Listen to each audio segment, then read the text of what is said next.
this episode of the Skiff Meetings podcast. My name is Miguel Neves, and I'm the editor-in-chief of Skiff Meetings. And in this episode, I have the pleasure of speaking with my friend Amanda Armstrong, Senior Vice President, Communications and Industry Relations at Encore. In this episode, we start by talking about the tremendous opportunities available to event professionals through volunteering. We talk about career mapping and how it comes down to the intersection of passion and impact. We talk about Amanda's new appreciation for the complexity of audiovisual operations since she started at Encore almost 2 years ago. We talk about how event design and strategy complement audiovisual production. And we talk about why creating belonging in the workplace is important.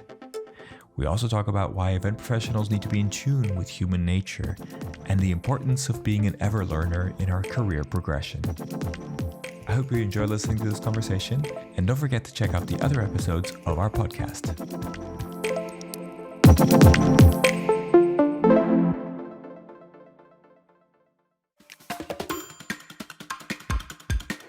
Welcome to today's episode of the Skiff Meetings podcast. And today I am delighted to have my friend Amanda Armstrong join us at Skiff Meetings at the podcast.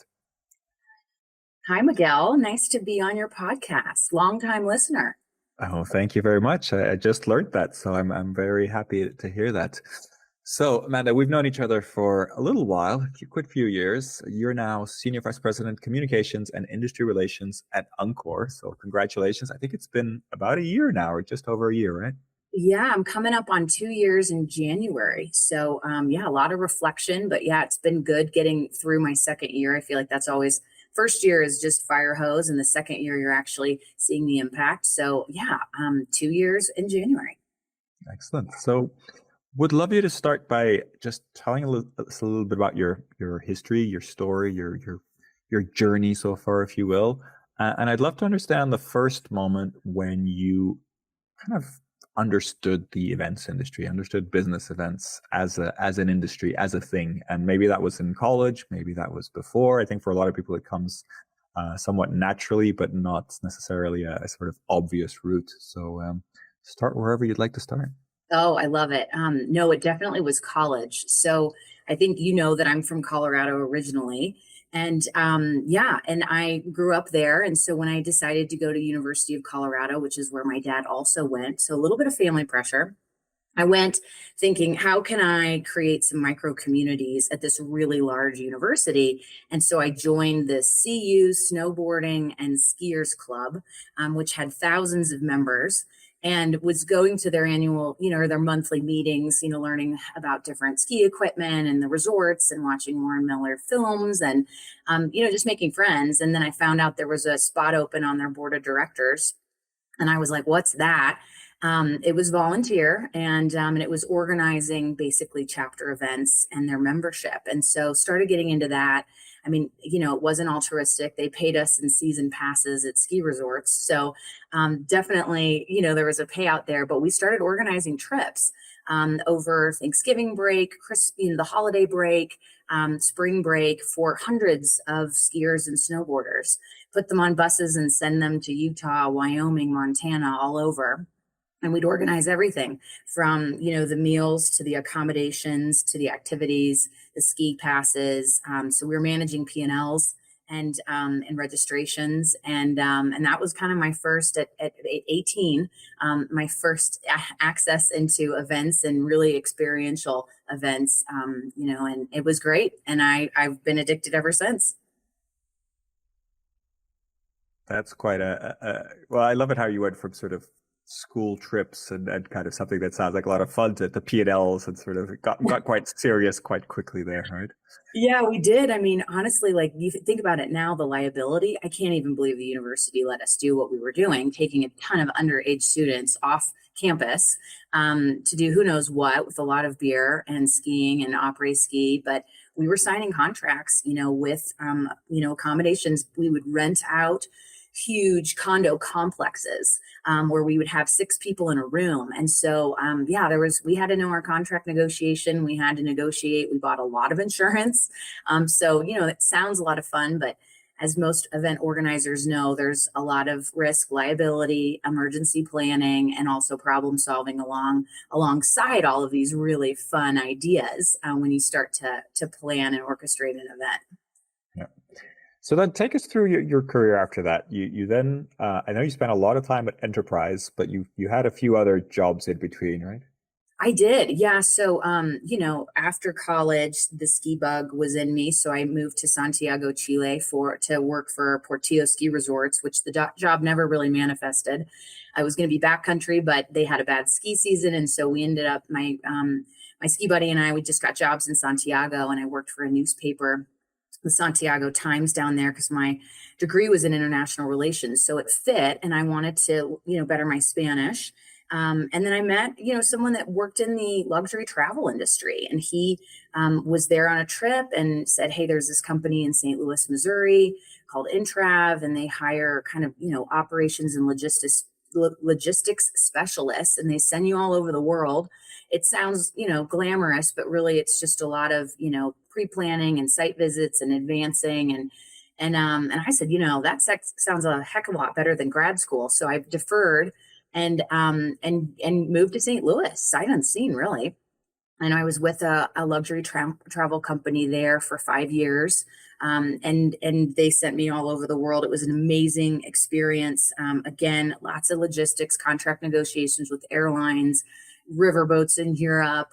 I ended up at the North Pole on a nuclear icebreaker from Russia, went to Antarctica, all over Africa. I mean, it was an incredible experience, and taught me a ton about working internationally and also in different cultures and designing experiences, for groups of all different interests and all over the place. So that was after college.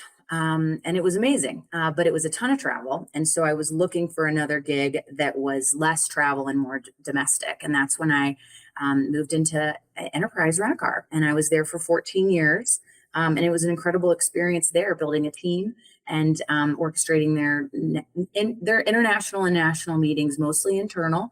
And then moving on to really start up their global travel program, their transient travel program, which was somewhat disorganized. And so we got everybody to be compliant and everybody all in one program. And so, yeah, Enterprise was great. They gave me a lot of different things to do over the course of 14 years, which satisfied my urge to learn and be curious and kind of stay on top of my skills.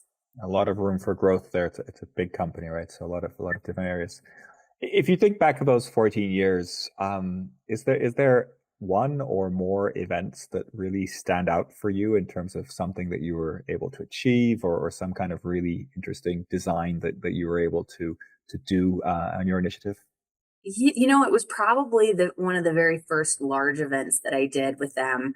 And it was their daily rental meeting. It's usually in Orlando every year in the springtime, and it's bringing all of the rental managers into one place over was 7,600 attendees.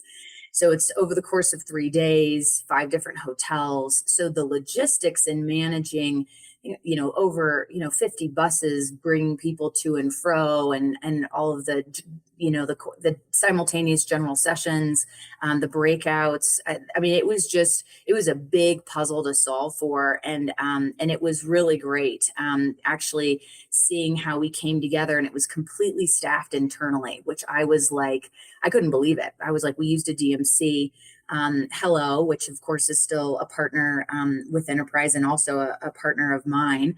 And Paul Mears and his team were fantastic. And they just, it was great to see that many young professionals come together, network, connect, learn, be recognized. And it was a lot. It was a lot for our internal team to handle. And we used administrative assistants from all over the country to fly in and help us with registration and all the on-site things that we needed. So there was a lot of training. But I love that. I love that we were using internal resources. It gave a lot of company pride in doing that. So that was fun.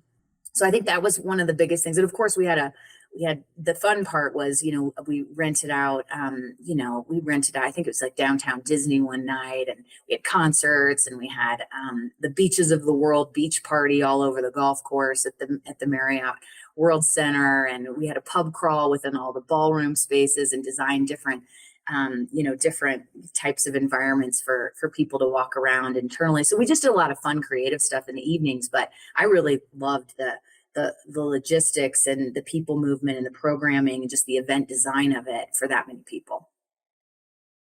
Love it.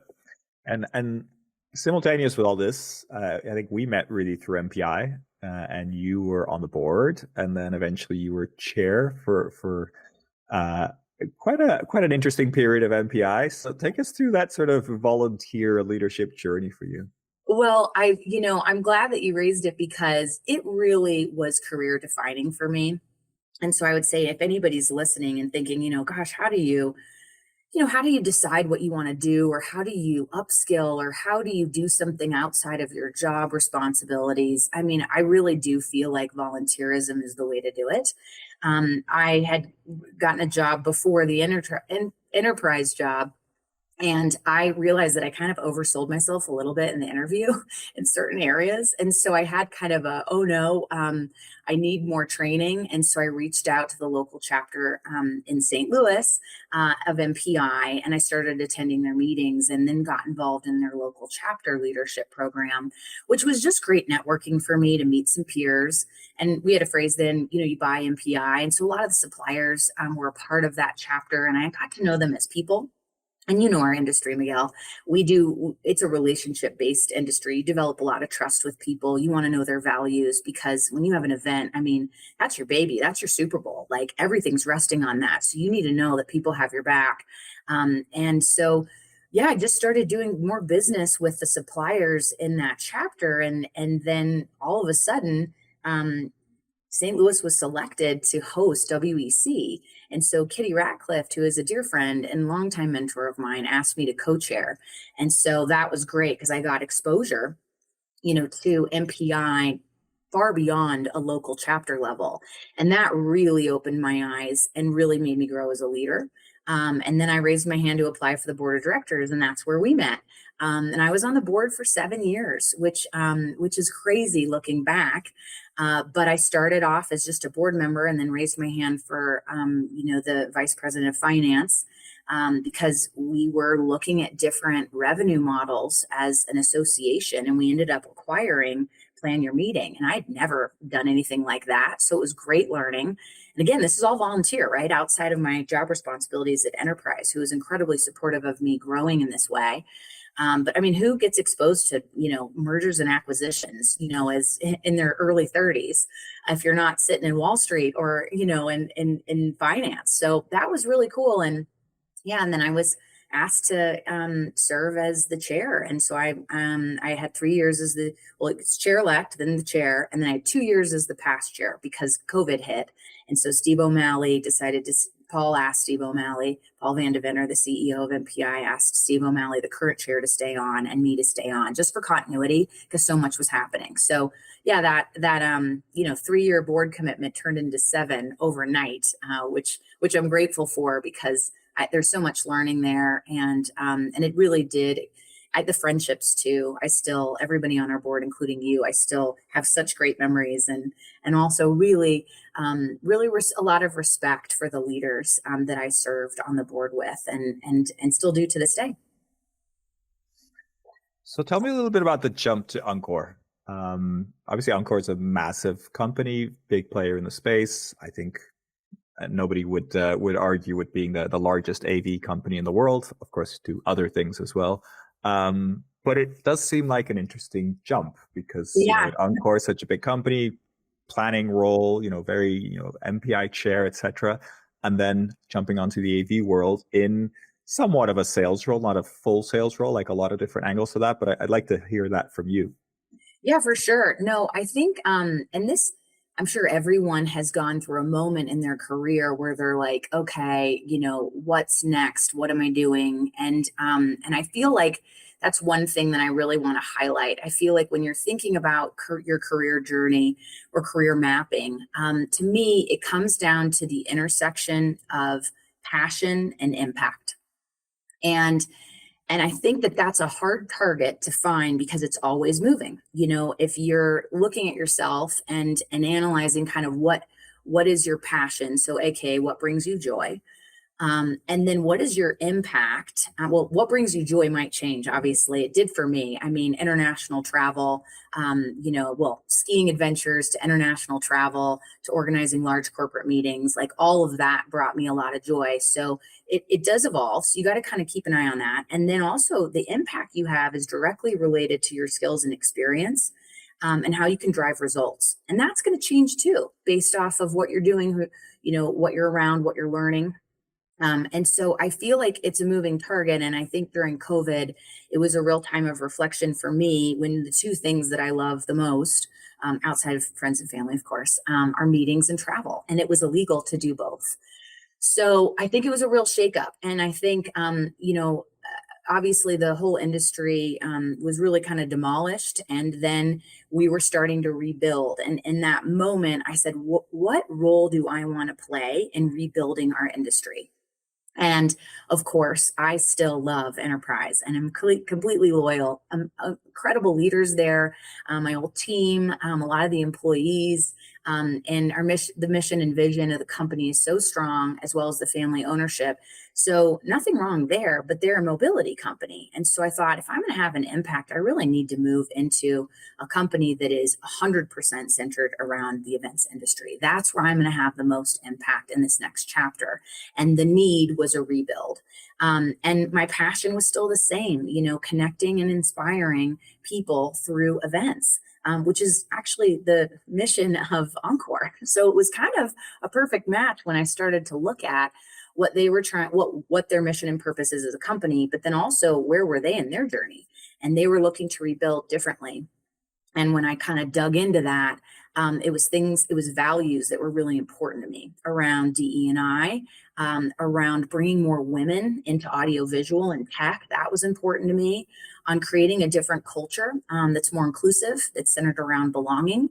They were leveled in the pandemic, and I think they were down to just over, or maybe around 2,000 employees, down from 12,000 at one point. So you can imagine when events started come back, the hiring that they've done in the last year, I think it's over 6,000 now, just in the last 18 months, just to get back up to speed. And that's a real opportunity to set culture and to focus on initiatives internally. And like I said, the inclusive and workplace was important, as well as a diverse workforce was important to me. And so it really just started to align on my passion, my impact, and my values.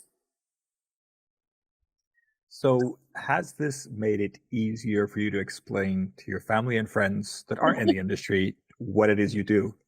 Yeah, it depends on the day. So I think so. I do think being a part of Encore, and they immediately went to the website and saw, oh, wow, you guys are more than just a technology company. You're an audiovisual. You do event design.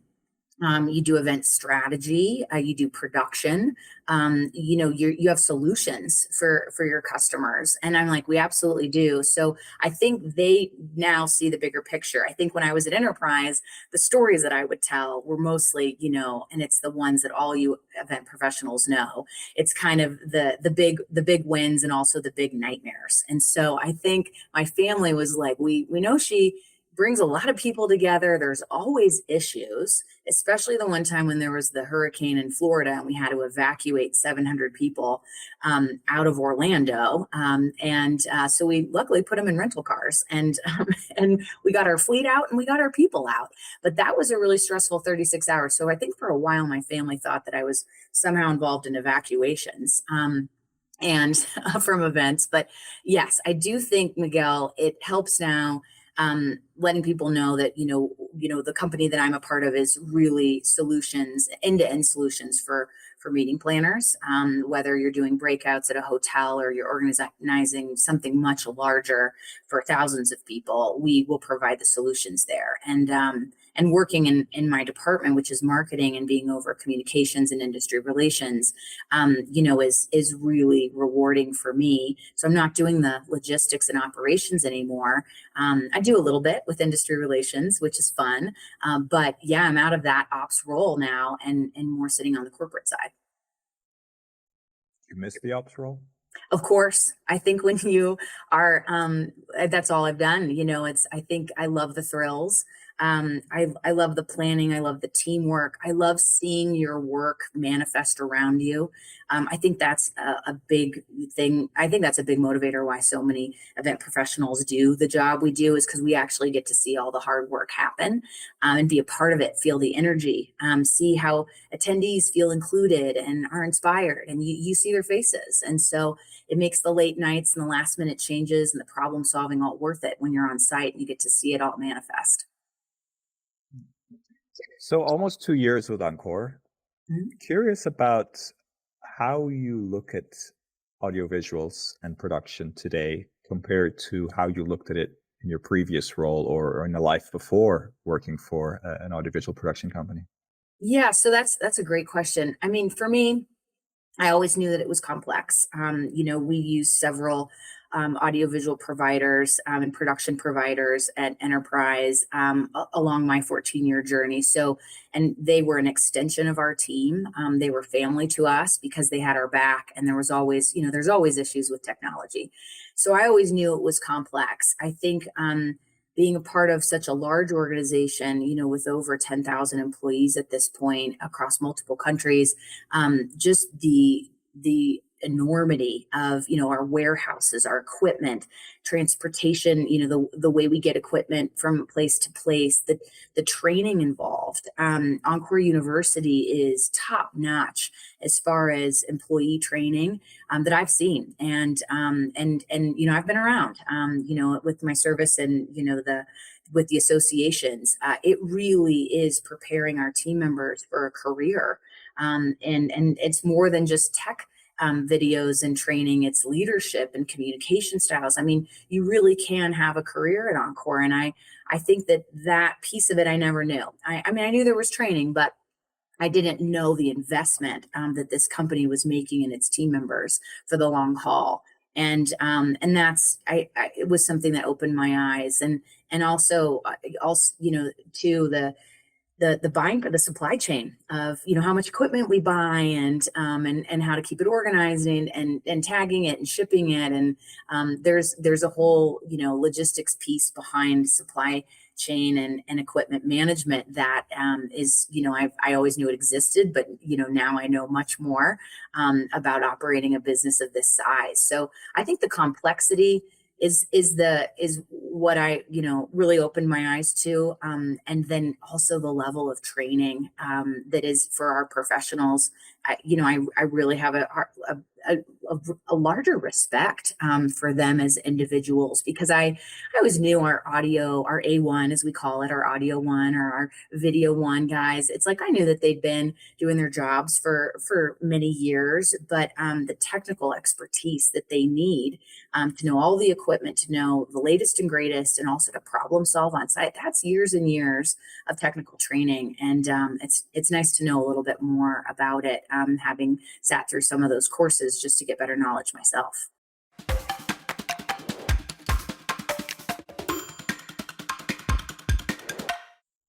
Well done for sitting through the courses. I'm sure that was eye-opening in many ways.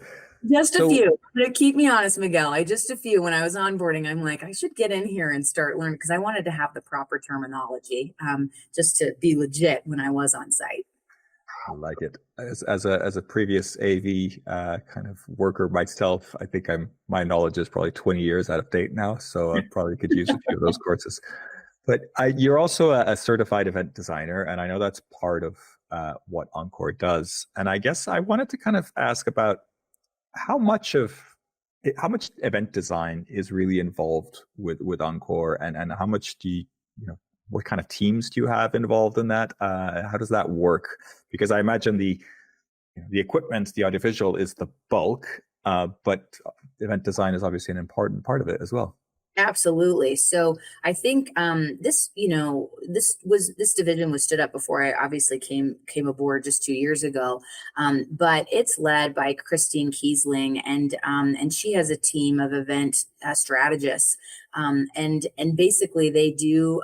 It's not the bulk of what we do. I think it came up because we're listening to our customers, right? And our customers, as their events grow, they're like, you know what? I've got a new challenge. I've got, I don't know, a new CEO or some new stakeholders, or we just acquired a company. And so our event can't be what it was last year, which is bravo for everyone out there who is planning an event, not to do the copy paste of your event plan, but actually go into your event thinking what's changed, what's relevant, what are the new objectives and goals, and start there. Not a lot of people have the skills or the time to do it. So we heard from our customers, we need help with event strategy. This division was stood up. We have event strategists that are certified, and they go in and they help with that. And events are complicated. We do stakeholder mapping. There's many stakeholders in an event. It's not just the sales team and the executive leadership. And they encourage you to look beyond. It's not buyers and suppliers, but it could be, a attendee that's an award winner, first time attendee back from maternity leave that's neurodivergent and English is a second language. So that's one of your attendee profiles. And so I think it's so important that when you're doing this mapping, that you think about, for your event to be successful, you need to not just balance, the ROI of it, but you also need to be looking at your attendees and thinking about how can we customize and personalize this event so that they feel included, they feel like they belong, and they feel like they can connect. Because if they don't feel like they're included and they belong, then they're not going to connect. They're not going to take away what you're hoping to create, whether it's the retention of information or, assimilate, like adopting a new culture or networking or even selling. If they don't feel like the event is for them, I think that you're going to notice a lot less engagement. And so that's kind of, to me, kind of money down the drain. It's a very considered approach. Lots to unpack there. But wanted to cover a little bit about what you said about DEI. Yeah. And I mean, audiovisual, as far as I understand it, is one area, or one of the few areas of the meetings industry that's very male dominated. Right? It is. The equipment, the production, the driving, the transportation, all that. It's very, but you mentioned this role of women in AV. And I know we've had Anka Trifan on the podcast before. Mm-hmm. She's an AV person that's also kind of talking a lot about the role of women in AV and really trying to lift them up. What are you doing about it at Encore? How does it work? I mean, I understand the advantage of a diverse workforce across any industry, but this is a very male-driven industry. How do you deal with that, and how do you see the future of that? Yeah, so hats off to our HR team. I think this was something, like I mentioned before, as we were building back, we wanted the workforce to look differently, not just at Encore, as far as our DE&IB goals, which, by the way, we at DE&I, we added the B because we feel like that's the result of diversity, equity, inclusion. You feel like you belong. So we are DE&IB. We have a DE&IB strategy now. But, going back to that, I think that the HR team knew, let's build back differently. We want more women. And so what are some of the things that are the obstacles for women coming into our environment, as far as, where we sit? And I think one of them was just a lack of knowledge. And I don't know if you've read any of the articles out there about what prevents sometimes women from throwing from a new position or applying for a job, is that many women want to have all the box checks. And I've been one of those where I've said, okay, I don't have all the skills, so I'm going to skill up until I get 10 out of 10. And where many of our male counterparts sometimes say, I've got 6 out of 10, I'm going to go for it. And so one of the things is, let's get technical training out there. And so we have technical training on our website for free. And it's certification that you can take, anyone can take. And it's called the Introduction to Event Technology. And it's designed to provide kind of a high level overview outlining the processes needed for administering tech support and to transforming kind of an event and utilizing AV equipment. And so it's out there. It's part of our WAVE program, which is Women in Audio, Visual, and Events, where we're trying to create a community internally and externally. And so that internal piece is, once you take the training and once you're hired, you're part of the WAVE program, where we offer networking, we offer mentorship, and within certain cities, there's WAVE events. Virtually, there's WAVE events to kind of create a community for women new to audiovisual. And it's going really well. I mean, we're probably in our first year, but I think of the technical hires that we've made in 2019, it was about 11%, and we're up 3%. So we've got 14% of the technical hires are female. So we're making our way. We're not there yet, but this takes a while. But it is an increase, and we're pretty proud of that. I think all increases are valuable and always going in that direction. What about pay equity? I know you mentioned that earlier, and are you making sure that there is pay equity across the company? Oh, absolutely. I mean, again, hats off to HR on this one, because when I was hired in, I did ask some questions about that, which would be some advice I have to anybody that's thinking about a career change. When you're looking, it's really important to ask the right questions. I mean, the first thing I did was I looked at the website, as far as, okay, are there women in executive positions? And there are. Our CMO, our CFO, are both women. Myself, our head of commercial is a woman. Our head of production is a woman. All SVPs. We just hired our center of excellence, who's standing that up. So really diverse. So that's a good sign to see. And then when I got into the interview, I was asking really about their DE&IB strategy. Do you have goals? Do you have targets? And they did. So, and they were resourcing it. And then I did ask, how do you, ensure pay equity at your organization? And these are questions that, aren't easy ones. But come to find out, having worked there, we actually do several different checks throughout the year. And so the first one obviously is, at the hiring, looking to the market to see what is the market range. So that's one. Then it's in the review process. So the HR team looks across the whole organization to make sure that people are paid, according to their skill set, their title, their level, that it's all equal. And then there's another audit too when we budget. And we're thinking about, are these positions, do we need to be paying more for them based off the market, and making sure to keep the equity there. So several checks and balances throughout the year. And the team that does it, I mean, I've seen the data, and it's down to like the 100th decimal that they're measuring this. So they are very diligent, and it's important, because pay equity is definitely something that we're still struggling with it. I think from a global perspective, as far as men versus women, but I do think corporations can do a lot there with their due diligence in their process. It sounds like you're covering a lot of areas already there. So impressive stuff. So thank you for sharing. I know you also received an award recently from Great Places to Work. I imagine these things are connected, right? Yeah, they are. So yeah, I don't know if you're familiar with the organization, but it's a third party, so the reason why I think that this is important, or it's impressive to me, is that, when you are thinking about a career change, or you're moving into a different company, I think it's really hard to understand company culture. And so, you do your due diligence and maybe ask people who've worked there or working there now, or get on Glassdoor or whatever you want to do. But I think that having a third party that sends a survey that measures you against metrics outside your organization on where you sit, and then having a leadership team commit to raising the bar each year, that's really powerful, having that. And so I think last year we did it for the first time, and of course, we were a little nervous. We were building back from the pandemic. Events were crazy. The demand was insane.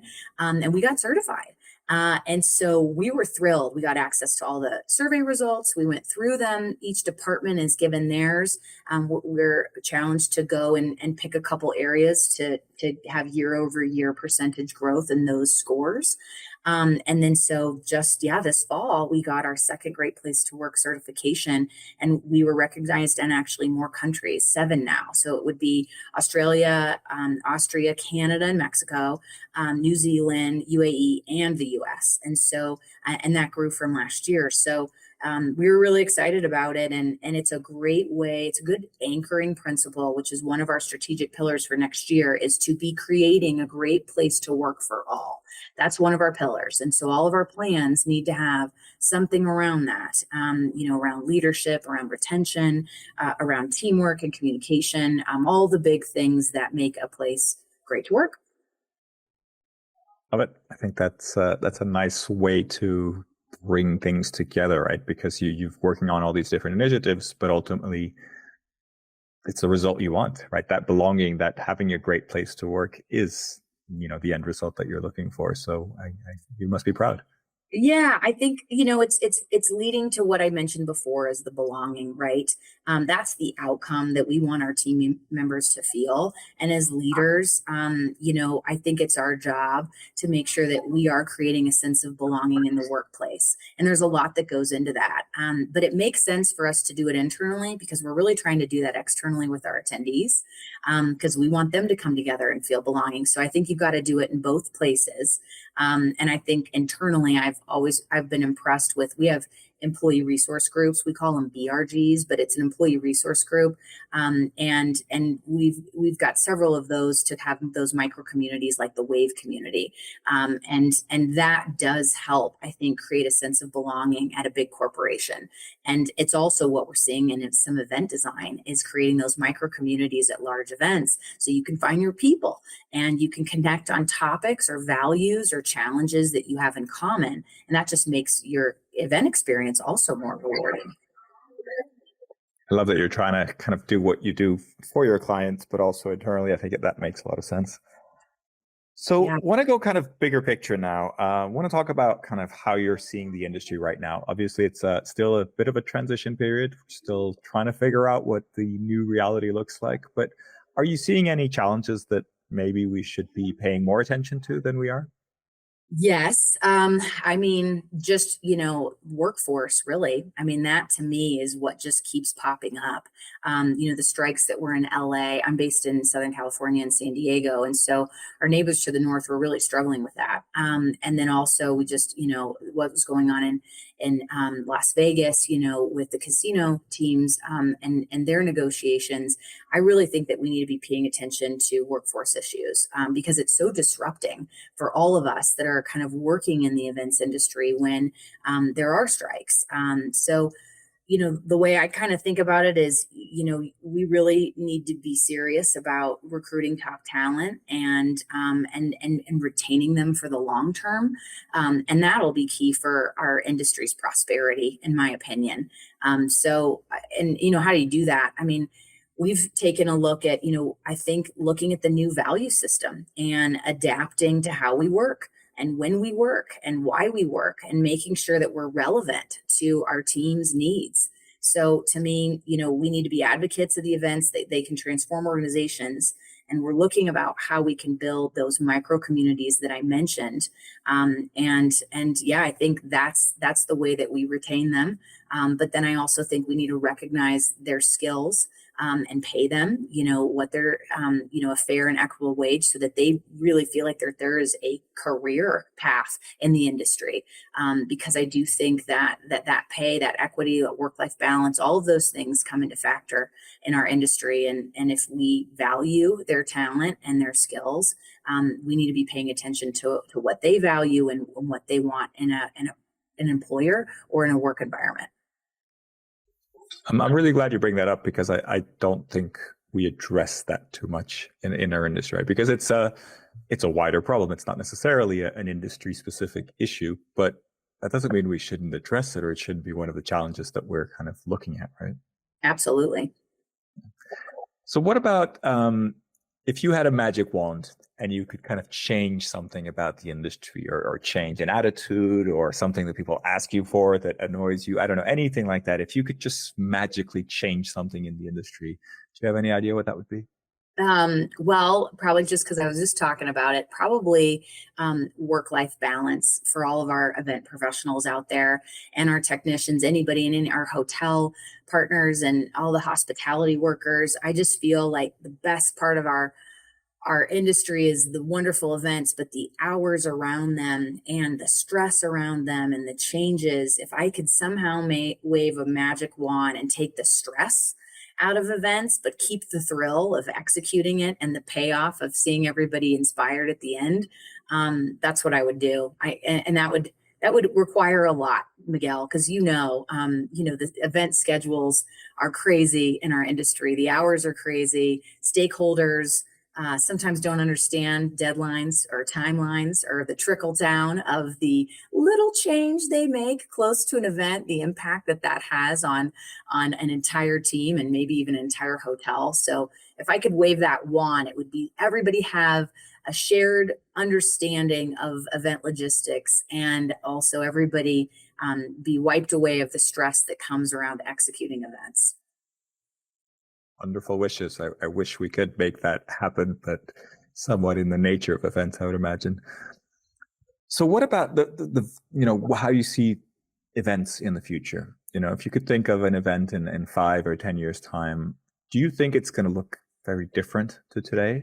And if so, like, what do you think the main differences are? Is it an AV thing? Is it the way we show up?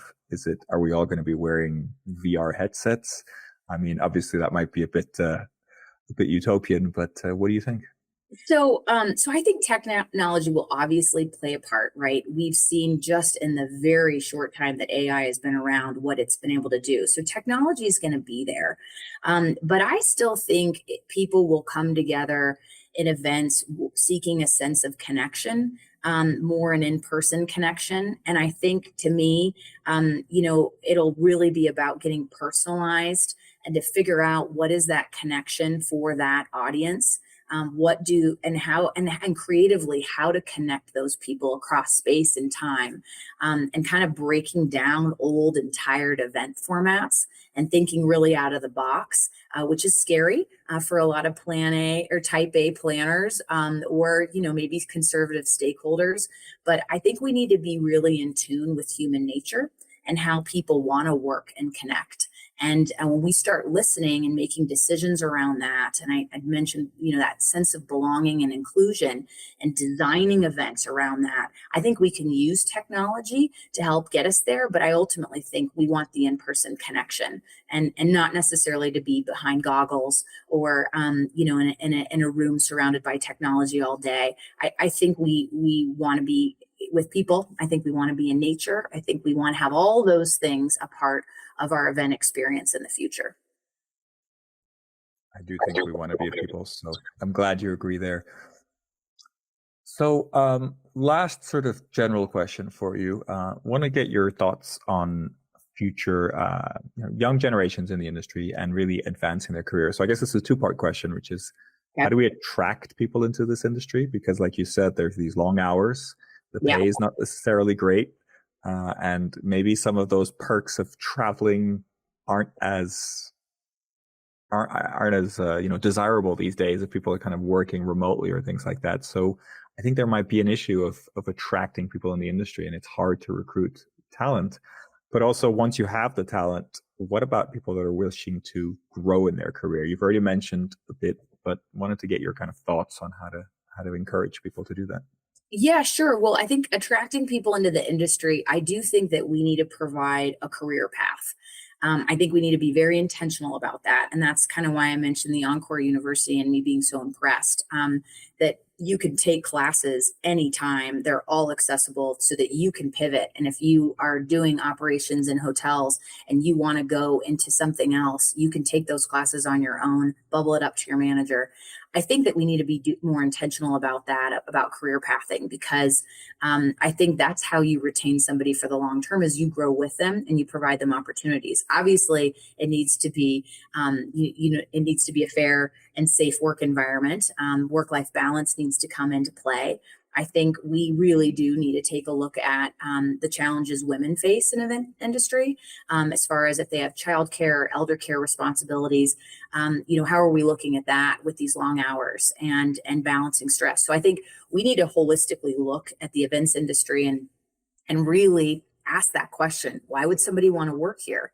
And then design, because we're competing for talent that are going to other places that have figured out that balance. Now, I would argue that they don't necessarily have the payoff that we get, and being part of the hospitality industry is where I want to be because it's about service. So I do think that we've got, values beat. I think our values kind of beat any other industry, but so yes, we need to evaluate that. But then to your second part of the question, what's the advice for people to advance their career? I would say, number one, get out of your comfort zone. It's scary and it's a little cliche, but I think we need to learn as professionals and as folks wanting to grow, to be able to cope with a bit of failure and to let go of that perfectionism that we might have, or that risk of failure, or that risk of not being good at absolutely everything. I think we just need to accept it. So that would be one piece. And then the second thing I would say is start preparing now for your next role. And you might not know what it is, but just stay curious, take classes, upskill, network, just be thinking I don't really know where the next opportunity is going to come from, but I'm going to do some different things. I'm going to maybe volunteer. I'm going to take some classes online. I think just start kind of preparing now so that you're kind of an ever learner and you're continuously evolving. Because I think trying new things and stretching yourself, I think it's really important, keeps you, you're able to adapt, you're resilient. All of those qualities I think will serve you in your next role. So start now. I really like the ever learner. I think that's a nice term. I like that, ever learner in careers. Excellent. Amanda, it's been a pleasure as always. Wanted to wrap up there. I really appreciate the time that you spent with us, and I hope the listeners enjoyed our chat. But I wanted to get your recommendation for somebody else who should be a guest on the podcast.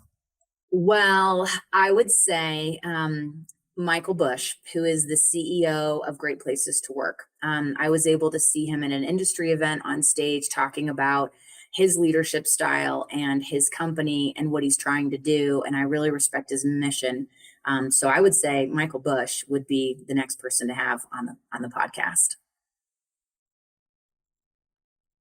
Excellent. We'll try to make that happen. I think it's excellent suggestions. So thank you for that. Amanda, it's been an absolute pleasure. Thank you for taking us through your journey and your role and all the interesting things that you're looking at the moment. I think it was very interesting for me and hopefully for our listeners as well. Right. So appreciate your time. Oh, my pleasure. It's always nice chatting with you, Miguel. And until the next time. Thank you very much.